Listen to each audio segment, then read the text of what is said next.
Sajak seonggok jagung.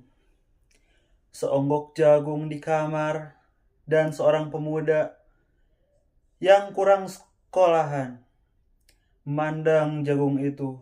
Sang pemuda melatih ladang. Ia melihat petani.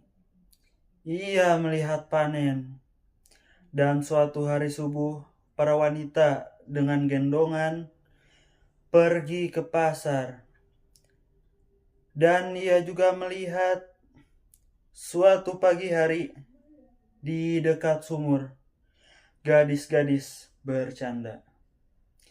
Sambil menumbuk jagung menjadi maizena. Sedang di dalam dapur, tungku-tungku menyala. Di dalam udara murni, tercium kue jagung. Seonggok jagung di kamar, dan seorang pemuda. Ia siap menggarap jagung. Ia melihat kemungkinan, otak dan tangan. Siap bekerja. Tetapi ini, seonggok jagung di kamar. Dan seorang pemuda tamat SLA. Tak ada uang, tak dapat menjadi mahasiswa. Hanya ada seonggok jagung di kamarnya. Ia memandang jagung itu. Dan ia melihat dirinya berlunta-lunta. Ia melihat dirinya ditendang dari diskotik. Ia melihat sepasang sepatu kenes di balik etalase. Ia melihat saingannya naik sepeda motor. Ia juga melihat nomor-nomor lotre. Ia melihat dirinya sendiri miskin dan gagal.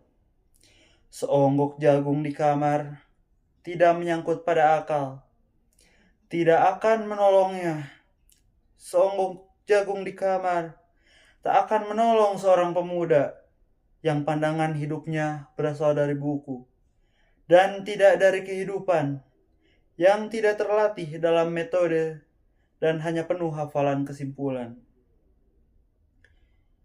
yang hanya terlatih sebagai pemakai tetapi kurang latihan bekas berkarya.